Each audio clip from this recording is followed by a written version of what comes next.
dearest, sweetest joy of mine, Merry Christmas to you. Before we go into a new year, though, I have several gifts for you, because I want to recount several of what I have come to know as gifts. The greatest gifts that you have given me this past year, ever since the day that we met. You have been the biggest joy in my life. It's been a hard year for me. I'm sure that you know what I mean, but you don't understand just how much you have helped me through it all, and oftentimes without even trying. You are the greatest gift I could have ever asked for, never did, and will forever be thankful for. The first gift is right here. A reenactment, you could call it, of one of the first gifts that you ever gave me that touched my heart. A plate of warm cookies. It wasn't just the plate itself, but the timing, and above all, the amount of time you took, and evidently the amount of care you put into making this. I don't want to recall that day. It was possibly one of the worst I had had in a few years. And somehow, some way, as if an angel herself had pulled me out of the pits of hell itself and put me back on a path toward happiness again. All of it began with just this.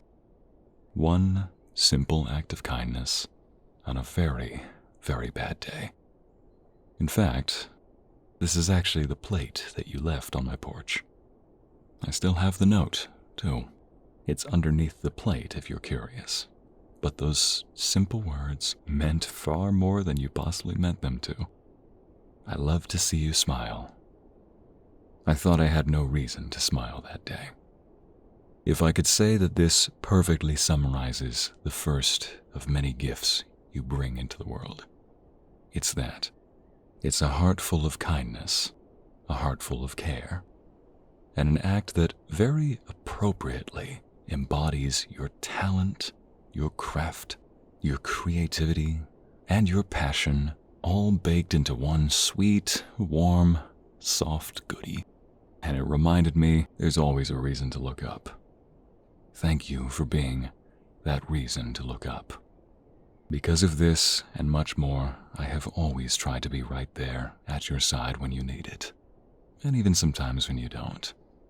Your first gift was on a plate. For your next gift, look for a bowl, but not where the bowls are stored, but next to a seat you take whenever you are bored. Go to the place of quietness needing and retrieve your favorite piece of reading. Where could your second gift be, my angel?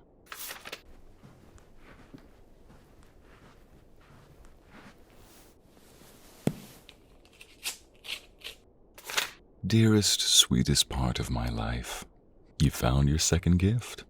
I want you to know I found it almost impossible having to pick which one was your favorite book. I had to guess between some of your favorites. So, did I pick the right one? I hope you can hear me laughing as you read this, because even though this bundle looks brand new, and it is, it's a leather-bound collector's edition with a few extra goodies inside that we can go through. But it has another old memory, another favorite of mine. This time, I believe it was you who was having the worst day, week, month possible. I wanted so badly to just take the day away, take the pain away, but I couldn't do that. I could at least try and give you a good night's rest. And so I sat on the couch and read to you. I don't think I got through a first chapter before I heard the ever-so-sweet purring next to me.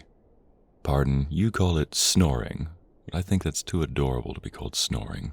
And don't you dare try to tell me it's loud and obnoxious either. I looked over at you and saw sheer bliss. It was the next gift you gave me, I realized. Your trust. Falling asleep there, right on my shoulder and almost in my lap, you gave me your trust, just as I had given you mine. I will never take that for granted. I will never forget, and I will never, ever betray that, just as you have never betrayed mine. I'd love to read a few more of these to you. Whenever you have the time, and whenever you don't have the energy each night, I'd love nothing more than to hold you in my arms and read until you're tired of hearing my voice. But before that, you have a third gift to find. You won't find it when you are tired of my voice, but you will find it when my voice worked on your tire. Both of us had already broken down once before, so life found something else to break down. Not much of a rhyme, I know, but I didn't have the time.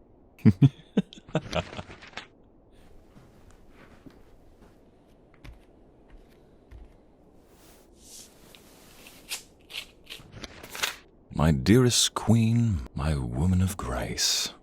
This gift will be very hard to spot. No, the windshield wipers have not been replaced. The tires are still as they are, but the car is in working condition. In fact, so well working, it should be able to take us exactly where I want to take you today, as part of our nice little gift. Another gift you had shown me is one that required me to give a bit of my talents instead. Funny little fact, all of the men in my family at some point had been able to help their girlfriends, even their wife, at some point, fix something in their life, or help them with something that they were needed with. In other words, whether it was talking someone down from a panic attack, or just being there to mourn with her over the loss of a family member. I didn't really want to be in that situation where you'd be in pain, and I thought, what sort of talents do I have to offer anyway? Cue the seemingly random phone call from my sweet girl as 6 years of working at a car repair shop flood back into my mind. I drove out to where your car was. You said that you only had a flat tire, but after replacing the tire, you got another alarm, air pressure. It was winter at that point, so the air pressure had changed, so I made sure to even out the pressure in all the tires, gave it another test, and one problem after another kept popping up for some reason. I could see you trying not to make it seem like it was a huge deal. It was just a tire exchange, right? No need to blow something out of proportion.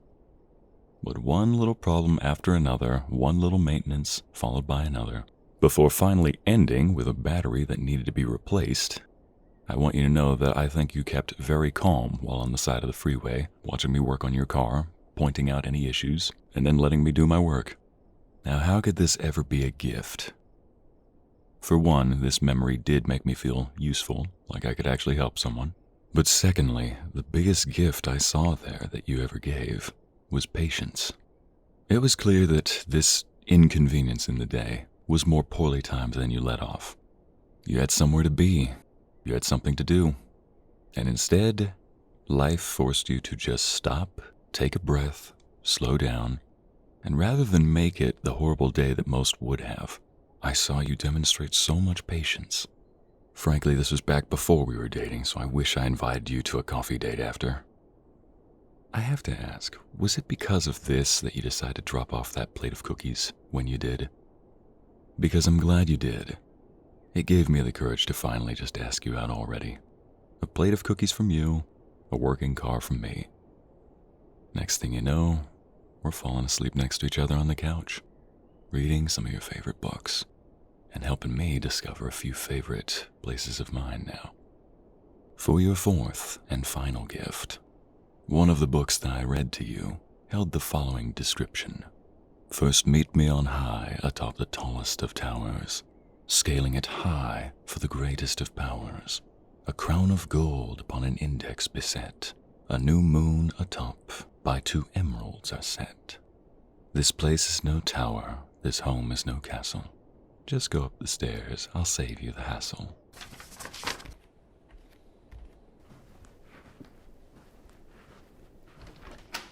Merry Christmas, my sweet. I'll turn around in just a second. I've got something. Stay right there, please. Just want to say, you've given me some of the greatest years of my life, and I've tried to give that to you in return. I have one last gift, but I want to know something. You asked me once, where do you see us going with this relationship, just the other week. I said I didn't see it going anywhere. I said I am right where I want to be. But I was actually wrong. I want to know, do you see this going further beyond? You are everything that I've ever wanted in life, and made me want to be everything that I should be. Is this the relationship you'd like to have? Now and for the rest of our life? Yes. Well, then let me turn around. Have you guessed what that riddle is? The description at the end? A new moon, 2 fields of green. Those sound like emeralds. A crown of gold upon the index. Index, as you know, is just another word for the finger. In which case, I think it'd be best if I present this on one knee. The description from one of our favorite stories. A new moon atop a crown of gold for the index. A new moon just being the opal beset a diamond.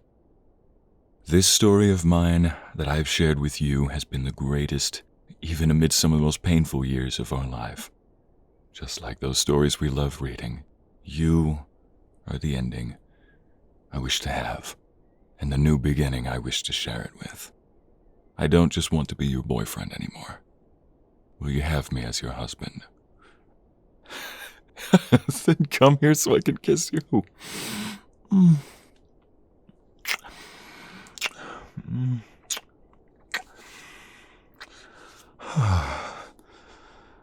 Yes. I love you. Fiancé. Did you like your Christmas gifts? I know I'm not the most festive, but regardless of who celebrates what holiday, every day with you is one I'll celebrate.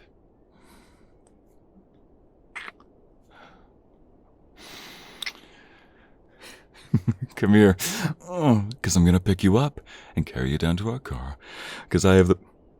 Okay, sorry, I'll let you get ready first. Don't take too long. You look beautiful, even right now. There is nothing that could make this gorgeous face look anything short of a work of art. So, if you just want to touch up a few pieces of paint on this beautiful canvas of yours, then I'll give you a little bit of time to do that. We're engaged. Yes. Okay, you know what? You're right. I'll let you get ready. You look your best. You look as wonderful as you want to. Trust me, no matter what you do, it's just going to look even more beautiful than you were. But don't ever think that you look less than that, all right? All right. Because I want to take you to breakfast. No, it's not at a restaurant. You'll just have to see. Okay, it's not somewhere public, no. But it is somewhere with a lot of memories. You remember that tree you told me about over by your house? The one where if there were ever arguments at home, trouble in life, you could just sit beneath that tree, read, pray, whatever it was. You always found some peace. I know it fell over. I know it fell over the same year you met me, just before you met me. I was going to save this for when we got there, but when you said that you feel safe around me, peaceful, I managed to get a little block of that wood from the tree, sent it to a carpenter, and he made this. Yes, that is a wooden ring from that tree. Carpenter said that the wood is not strong enough to actually be a ring, but I thought I'd keep a thick ring around a necklace. Because like I said, you trusted me with not just being safe, being protected, being at peace, but you gave me that too. Every time I had a bad day, you made it better. Every time I had a good day, being with you made it the best. I know we didn't always see eye to eye on things. I don't care. We always worked through them. If I can't wear this on my finger, then I'll get a thicker ring and wear it around my neck. Because I will never forget the peace that you give me, and I will never betray the trust that you gave me. To quote another knightly figure from one of our stories we like to read, that, my queen, is my oath and my bond. I'm glad you think I'm like him. I'll take that as a massive compliment to the most noble of the knights, the prince in disguise. Oh, well, that's a compounded compliment I didn't even think about. All right, I'll let you get ready. Wait, before you go. We're engaged. are engaged. Oh, come here. Okay, fine. I'll let you go get ready. Merry Christmas. I love you.